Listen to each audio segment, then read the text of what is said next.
Too often, we look at Europe in a one-sided way. We think of the Europe of cities, borders, and industries, the Europe of humans. Let's try a different perspective instead. Let's discover a continent of natural and varied ecosystems, once so vast that covered the whole of Europe. From the depths of the Straits of Messina up to the wetlands of the Danube and the millennial boreal forests. Fragments remain, scattered islands. What remains of the original richness of the continent's habitats? Europe still has a chance to rely on these isolated fragments by deciding to link them back together via ecological corridors, planting billions of trees, creating new grasslands and wetlands for the sole benefit of the flora, of the fauna, and of all biodiversity. An action that could also slow or halt climate change and the disappearance of biodiversity if it was followed on other continents. Europe should set an example and lead the rest of the world. This is our journey from south to north through our Europe of habitats. We will travel 6 of these islands to suggest how a great green thread could connect and expand them, building a barrier to stop the environmental apocalypse that is just around the corner. We are still in time to make it. However, a joint effort from all human beings is needed, as well as the awareness that as natural habitats are disappearing, the threatened species is now us.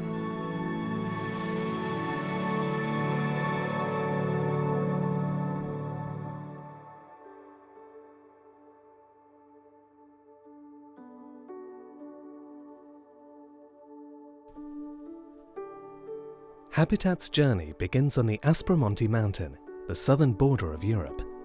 It is a place that encapsulates the soul of European ecosystems. It contains their variety, their interconnection, their value, and fragility.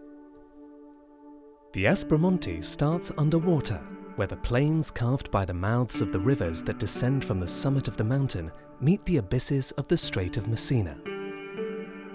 However, it does not only contain the Mediterranean habitats as we know them best, but also unique environments such as peat bogs, beech and silver fir forests. Ecosystems that seem to belong to Northern Europe. It is a territory as precious as it is threatened, devastated in recent years by fires that have touched even millenary forests and UNESCO World Heritage Sites. Such threats must be stopped as soon as possible. The transformation of the territory due to illegal building, poaching, abandonment. Because travelling through the Aspromonte is like crossing the habitats of Europe in a handful of kilometres. And it is, after all, the perfect anticipation for a journey that will take us to the gates of the Arctic.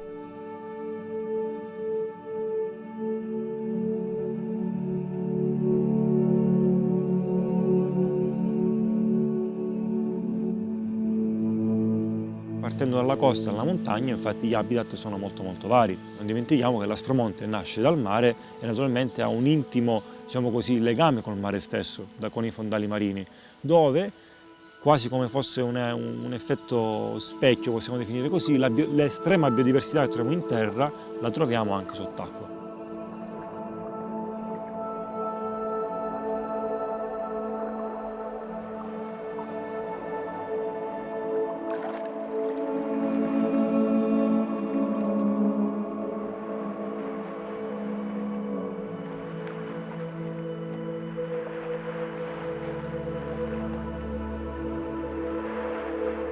Iniziamo dalla fine, sì, che poi è anche un po' l'inizio di un ipotetico viaggio dalla foce della fiumara Mendolea, dove ci troviamo adesso, ripercorrendola un po' a ritroso verso monte, arrivando poi alla fine del viaggio che è in Montalto, dove in realtà invece si trovano le sorgenti della fiumara Mendolea.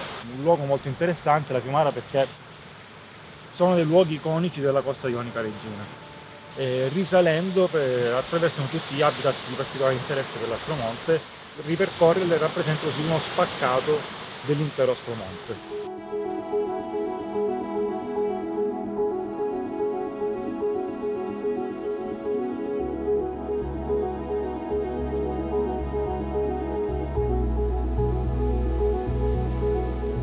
quando piove, quando ci sono le alluvioni o comunque precipitazioni molto abbondanti, fa paura perché praticamente si riempie tutta, quindi l'acqua scende molto velocemente, c'è un rumore davvero, un frastuono quasi preoccupante e praticamente l'acqua copre quasi tutto l'alveo. Quello è un uliveto da 15.000 piante, ma lì se la fiumara fa il suo dovere, come è successo qualche volta, l'acqua gli entra là dentro, perché quella è una sorta di cassa di espansione naturale della fiumara, quello è alveo, solo che lì è stato occupato semplicemente da colture intensive di uliveto. L'uomo che si appropria dei luoghi non suoi, confidando nella buona sorte sostanzialmente.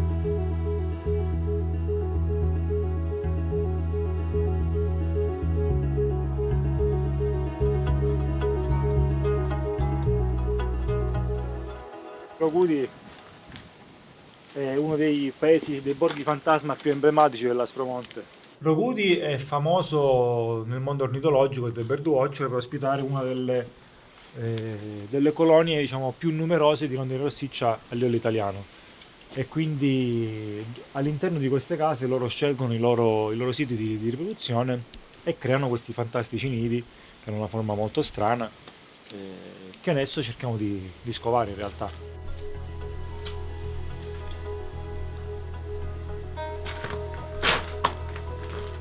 Le rondini preferiscono fare i nidi sempre nelle case sue.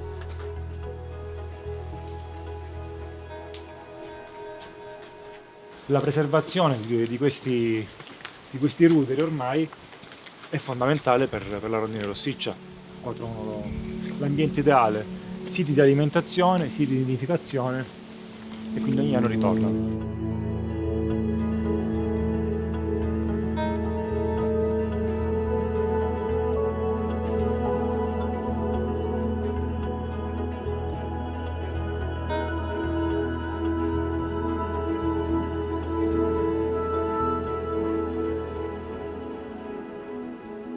Spesso tu non hai un rapporto intimo con la montagna come lo avevano magari gli aspromontani di un tempo.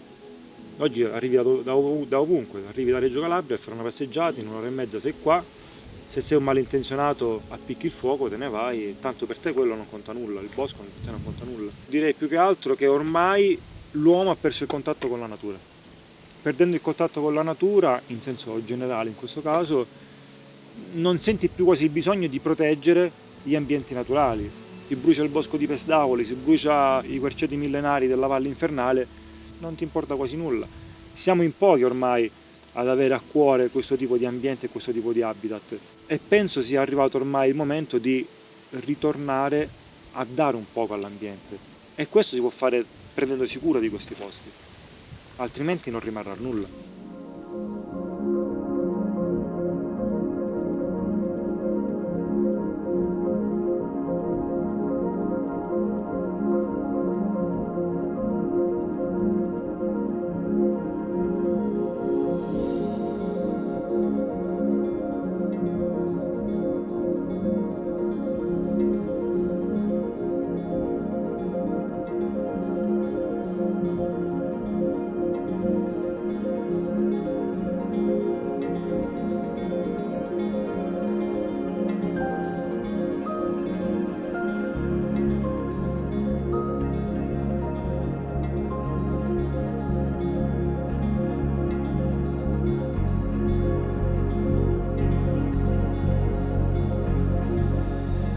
Siamo arrivati in cima, quindi ci troviamo proprio nella punta più alta di questa ipotetica piramide che è l'Aspromonte, che dal mare sale su fino ai 2000 metri quasi. Sotto di noi ci sono le sorgenti della fiumara Mendolea. Questa parte stessa può essere considerata come un balcone sullo stretto, dove attualmente è in atto uno dei fenomeni più spettacolari che la natura ci offre ogni anno, che è quella della migrazione degli uccelli veleggiatori in realtà, quindi i più famosi falchi pecchiaioli, più famosi rapaci, ma anche delle cicogne. E da qui, da queste parti qua, esattamente il flusso migratorio passa, attraversa lo stretto di Messina, costeggia l'area di Montalto, quindi la zona tirrenica, e gli uccelli proseguono verso nord. E di qua, durante la migrazione primaverile, passano dai 30 ai 50.000 rapaci sostanzialmente. Parliamo di una delle porte dell'Europa in realtà. Lo stretto di Messina rappresenta una delle vie principali per questi uccelli per raggiungere l'Europa in primavera o in autunno raggiungere l'Africa.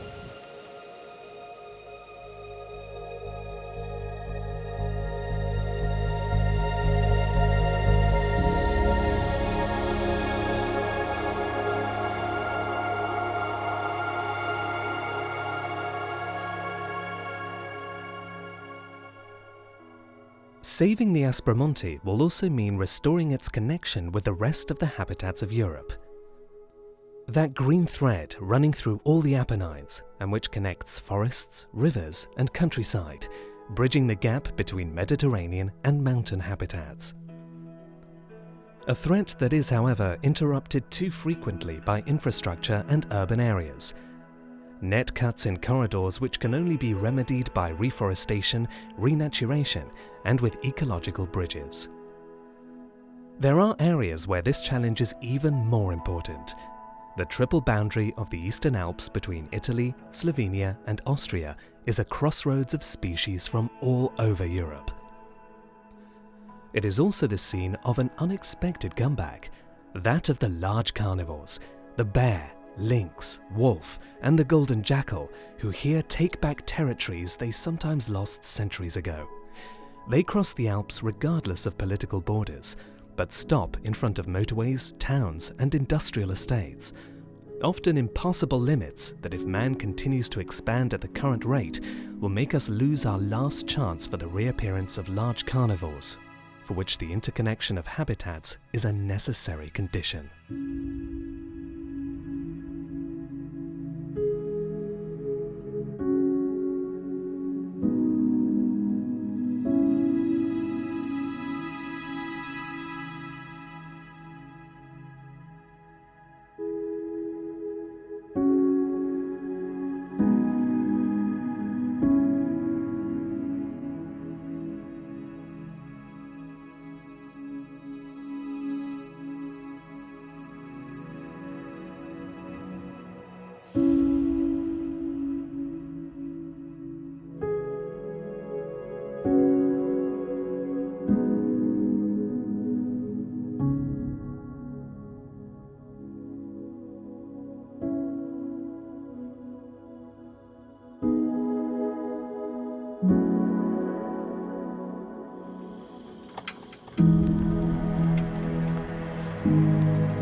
The goal of wolf howling, we try to count and get the image how much wolves are there, where they are.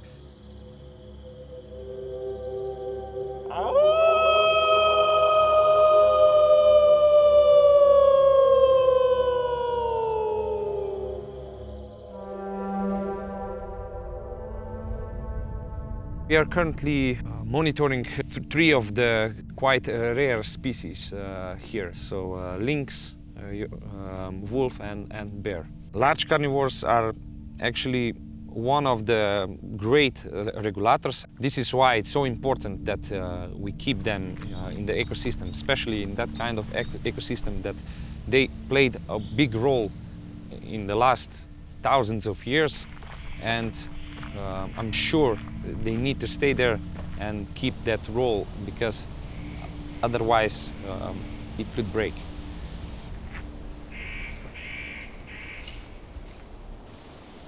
In this area we are intensely monitoring the packs. Just 10 years of good conservational strategies are already showing, and in Slovenia, for example, and also Italy. In 2010 we detected about 30 to 40 individuals in Slovenia, and in just 10 years that population's size grow was about 3 times or 4 times.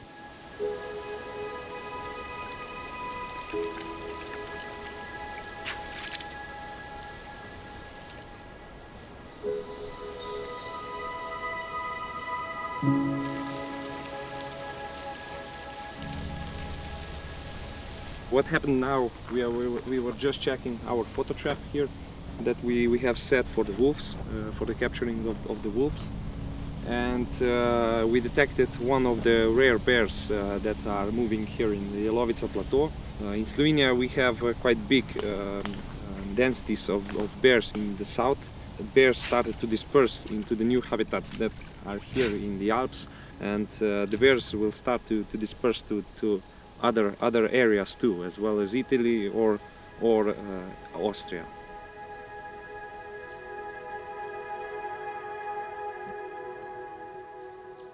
So what happened here, videotaped one of the few lynxes actually in Slovenia, and especially in the Alps.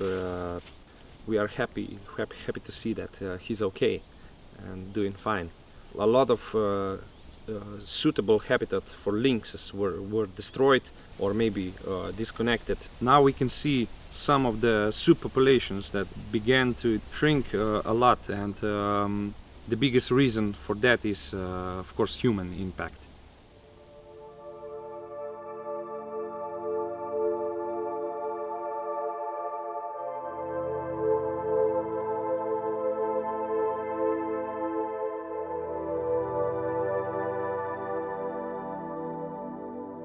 One of the biggest problems in the expansion of the population are the barriers that are created by us, and especially roads, high roads, railways, industrial side. So it's the problem that we need to solve somehow. This is one quite simple resolution right now, that we connect those that have habitats that were used to be connected. So it's very important that we don't hold it right now, so that in the next 10 years maybe it doesn't go very wrong.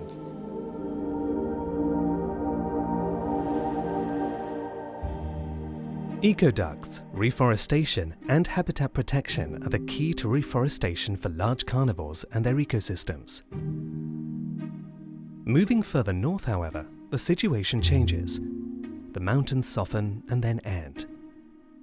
Forest habitats become more and more transformed until we reach one of the symbols of Europe, the Danube. One of the most complex and varied rivers in the world in terms of morphology, variety of habitats, and biodiversity. Here and there, the river maintains its wild and unbridled nature, which characterized its course until 2 or 3 centuries ago. Marshes, islands protected from seasonal flooding, sandbanks and floodplains.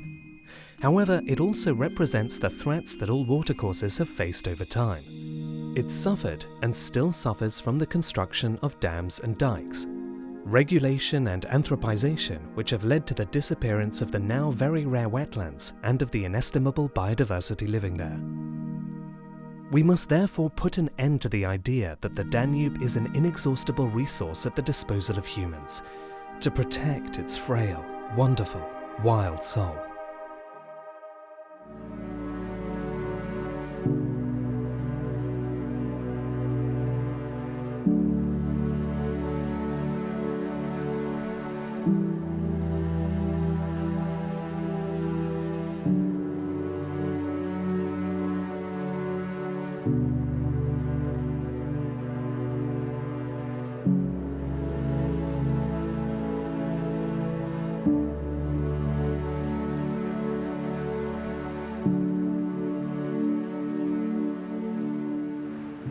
Diversity of life requires diversity of environments. So it's not the same having a fast-flowing river to having a slower flowing sidearm, to having a still wetland somewhere where amphibians can be, where storks can hunt. We can still find beautiful areas along the river, such as floodplain forests, sidearms, and small wetlands, larger wetlands, as we go further south. This river dynamics is not happening anymore because of regulation, damming of the river. But there are certain areas that we can still kind of help them to come alive again.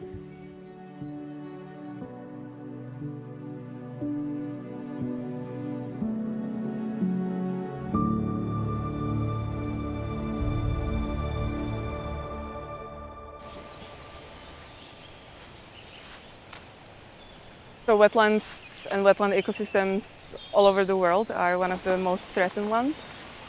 People have the tendency to drain them, turn them into agricultural land, and this is really are becoming one of the most precious ecosystems. And so that the species that are dependent on wetlands are also becoming really rare. We are standing in the Danube inland delta. It's a system of riverside arms and wetlands that the Danube once created before it was regulated. This is the area that was preserved until today. If you look a little bit, then and walk, they are moving everywhere. Yeah. Because It's so beautiful. they just hatched recently, so they are.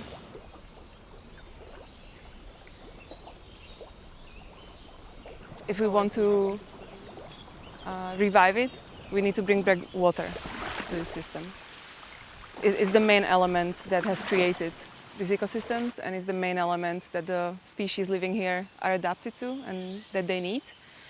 But water has been lacking from this area for a long time, and the whole ecosystem is drying out and is really suffering.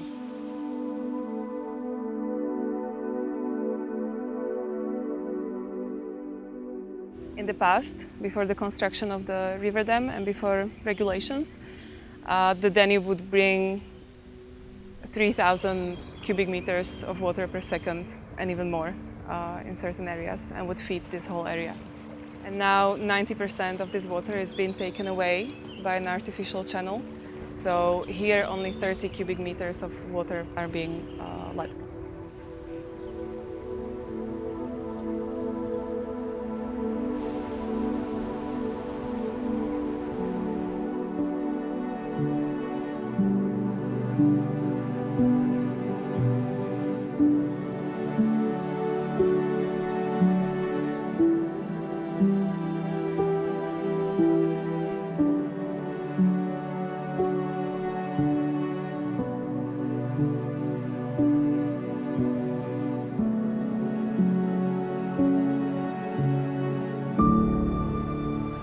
We're on a river island that was created by the Danube River, and it is one of the largest islands that we can still find on the Slovakian part of the Danube River. It was regularly flooded, and this is probably what saved this island as well. This is an area that is really heavily farmed, and intensive agriculture is really bad for biodiversity. So this island provides one of the last really big refuges for biodiversity.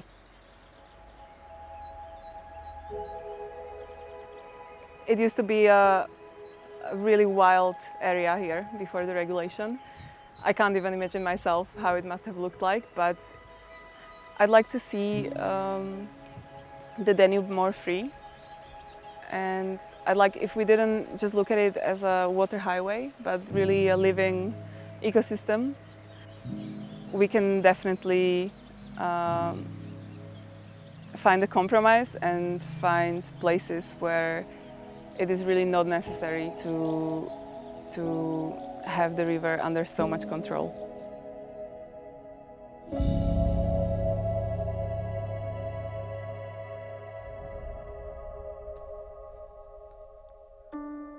Protecting the Danube will mean giving up infrastructure under construction, reducing the impact of existing ones, and above all, employ a sustainable management mix of water resources, dividing such use equally between natural areas and human needs. This kind of sharing becomes even more particular going up north. The ecosystems of Central Europe, once dominated by a giant interconnected forest, are now reduced to a few islands, separated by industrial areas, by cities, by infrastructures. The species that inhabit them are besieged by intensive agriculture and the deserts it creates around itself because of pesticides and fertilizers. Areas that are natural only in their appearance become so inhospitable to species that can no longer find insects and flowers, food and protection. They look for them elsewhere, especially in the city, which has now become a new habitat for them thanks to the nourishment it offers, and to the forests, the countryside, and renaturalized areas which often infiltrate almost to the center and its parks. This is how Berlin became the wild capital of Europe. Berlin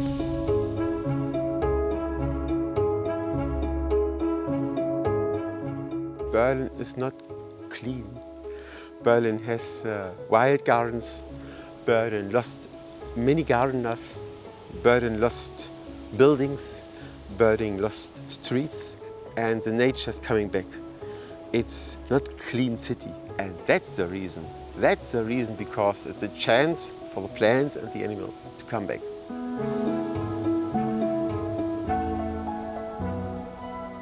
That's Berlin. It's a big country, more than 890 square kilometers. It's very, very big, you know.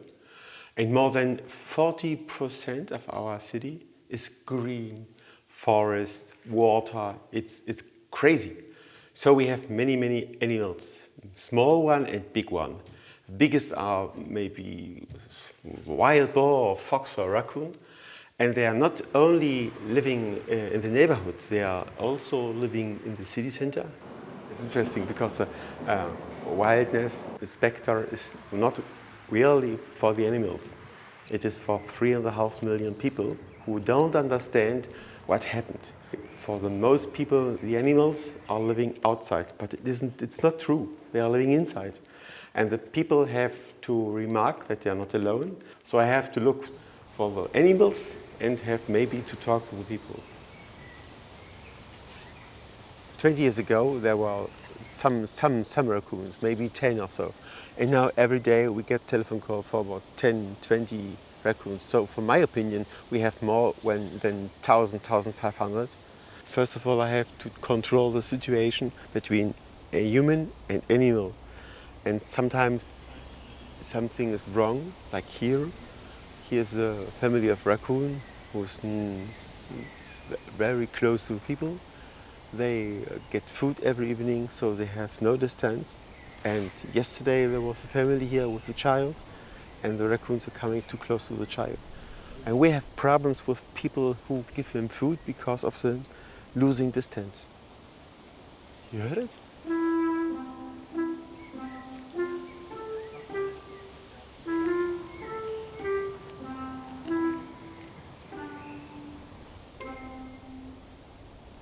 It's not possible to control the raccoons, but it's important to talk with the people on which they have problem with raccoons, because many people think that the animal lost her home. They are homeless because they lost the forest.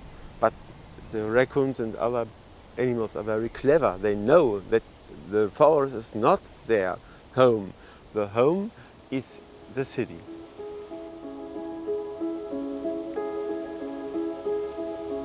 They come out of the landscape in which there's no chance to live. The agriculture. Agriculture is a dead culture. For most people, if they go in the spring outside, they say, oh, it's green, it's great, but if you are an animal, an insect or so, it's no chance to have it. You have no chance to live.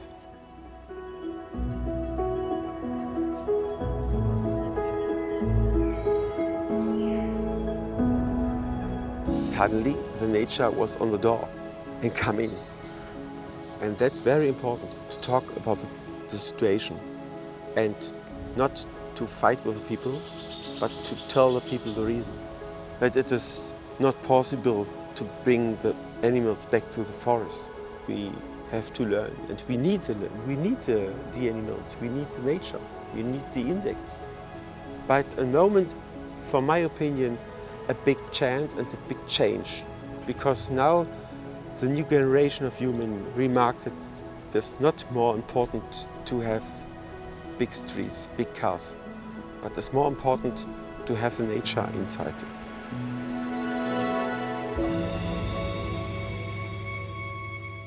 The future of nature in Berlin lies in the understanding that even city spaces no longer belong to man alone, but also to those species that man himself has forced to migrate. Cities have become a step in the movements of that same fauna and flora that still find refuge in the few pristine areas of the continent that are not far away. Going eastwards, it does indeed return more and more the original European forest that once extended from Portugal to the eastern end of the continent.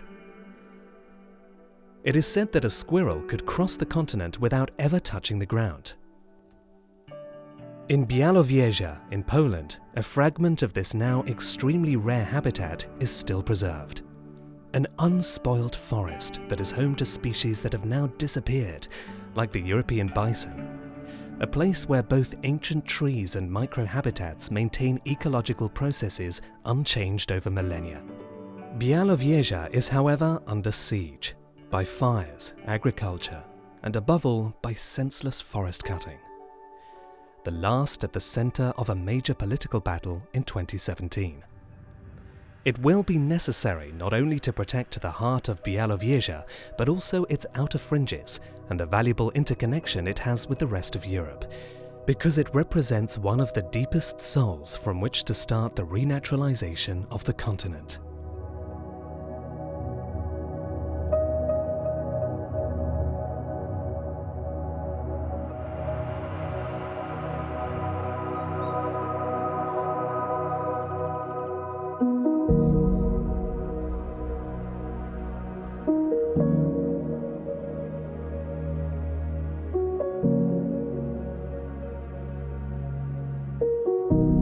The last temperate zone, lowland forest, was left, more or less not destroyed.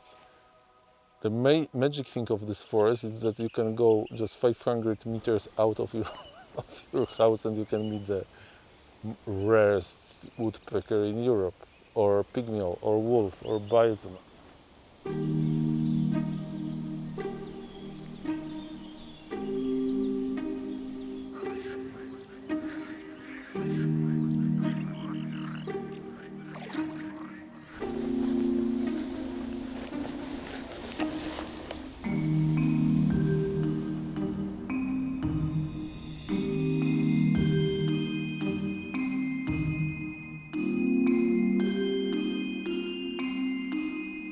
It's of course very connected, both Bialowieza and bison, because both are lucky that they survive humans. Here it's like 700. It's the biggest herd in the world. But the bison is super rare. It's like, 6,000 bisons in the world.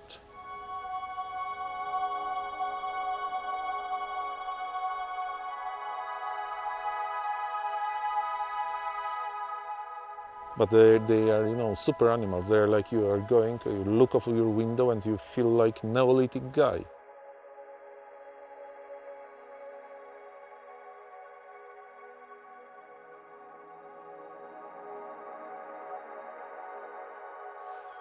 The estimations are telling that in this 100 years, they cut like 80% of such a big trees what they were here.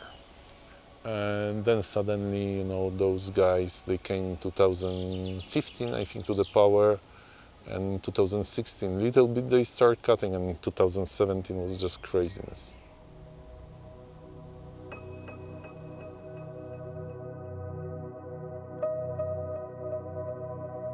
They said that the bark beetle is destroying the forest, and they just came with harvesters, and they just cut like 200,000 cubic meters, which means like 6,000 lorries with the wood. So they destroy a lot of nice virgin forest on the other side of river. I was super sad. I was sad and angry.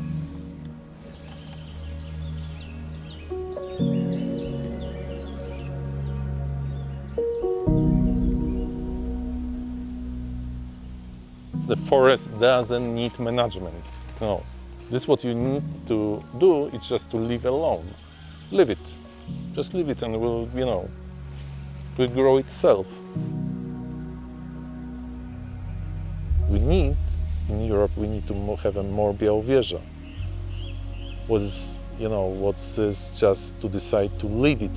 Forest, river, marshes, just leave it.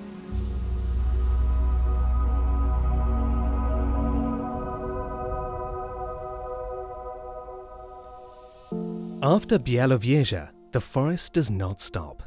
On the contrary, it thickens. Crossing the Baltic, only the countless lakes and the sporadic cities interrupt it. It is an infinity of green, but in many cases it is only an illusion of nature. These are plantations and not forests. Thousands of trees that will live no more than 50 or 60 years, too little for them to become a living, functional ecosystem. Here and there, the original boreal forests still survive, ancient habitats that in some cases existed without interruption for the last 5,000 or 6,000 years. A continuity that guarantees the survival of a biodiversity which is unique in Europe. These are highly threatened forests. The dangers are climate change, fires, but above all, intensive exploitation caused by a lack of awareness and a worrying lack of care. 1,000-year-old forests are often cut before they are recognized as such. These forests must be studied and protected before it is too late, because this devastation does not only endanger biodiversity, but also the survival of the Sami, the last indigenous population of Europe, which lives in direct connection with these ecosystems. With the ancient forests, the reindeer will also disappear, and the delicate balance that indigenous peoples have achieved with nature.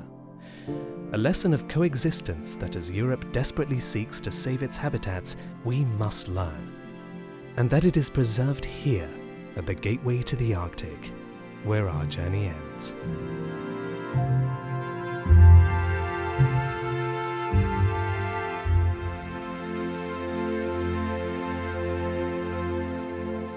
We are in a ancient pine forest with trees which are in between, let's say, everything from 80 years up to maybe 500-600 years of age. This type of forest is very, very rare to see in the Swedish landscape nowadays. And this is the type of forest that we actually started clear-cutting in the 1950s. Here we have a small species of a fungus called Chaetoderma luna, which is a red-listed species. And you can only find it on this type of wood. This species needs more than many hundreds of years to recreate this type of wood where this species can grow. To get this species to survive in the landscape or in the forest, we need to have natural forests. So it's quite an amazing indicator of high biodiversity in the pine forests. This ecosystem is something special. And we have, of course, species here which are not found anywhere else in Europe. What else can you say? This is like heaven for a biologist.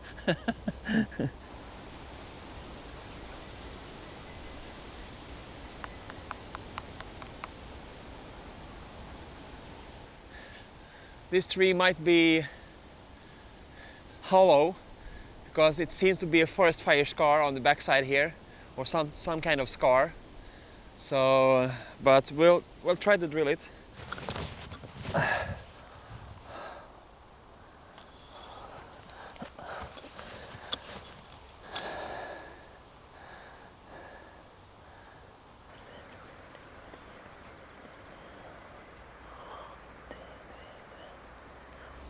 Yeah, this tree is about 400 years old, even more maybe.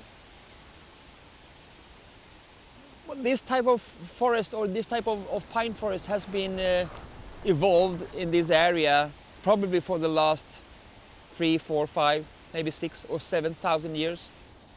And that continuity of forest on this ground has developed a special ecosystem. And you cannot recreate that by planting a tree.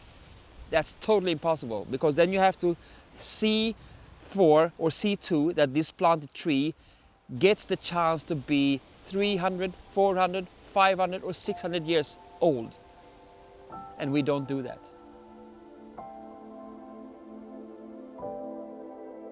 Så får de kakna dem. Och då kommer lavan.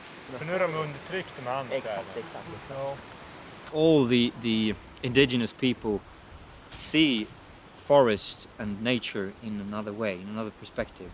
I mean, in my culture we have never seen ourselves as owner over something, because we do not own the forest.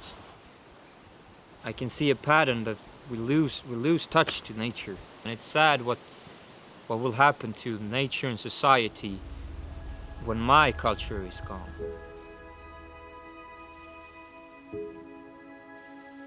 As you can see here, this has been a logged area, of course.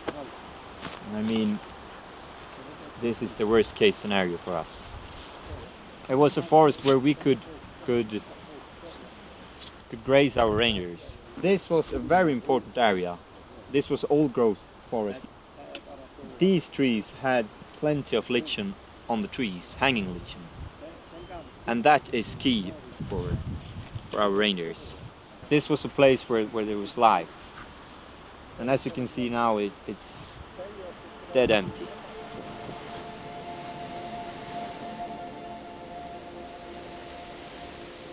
We are trying to hold against the forestry as much as we can, but of course they want to take every spot that are available.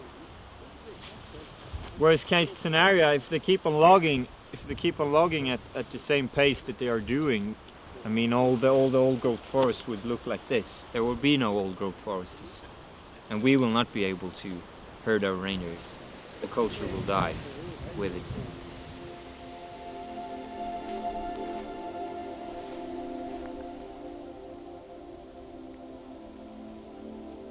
It's crazy. It would be like illegal if you would like think about what damage we do to the biodiversity and the ecosystem and for our coming future generations of human beings.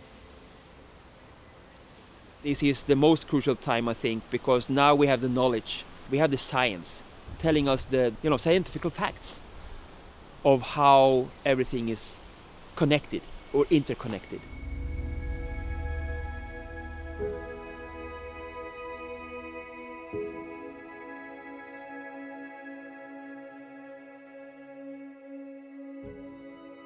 If you follow the forest from southern parts of Europe, the Mediterranean forests, up to the polar forests, you have a variety of ecosystems who are somehow interconnected to each other. So we need to protect 30% of the mountains, 30% of the forests, 30% of the marshlands, 30% of the peatlands. In that way we can maybe save the ecosystem of every nature type. I would say that this is the last chance to do it. This is the last chance for man to stop the destruction of natural ecosystems. We had the chance 50 years ago, we had the chance 30 years ago, we had the chance maybe 10 or 15 years ago, but after this we won't have a chance anymore.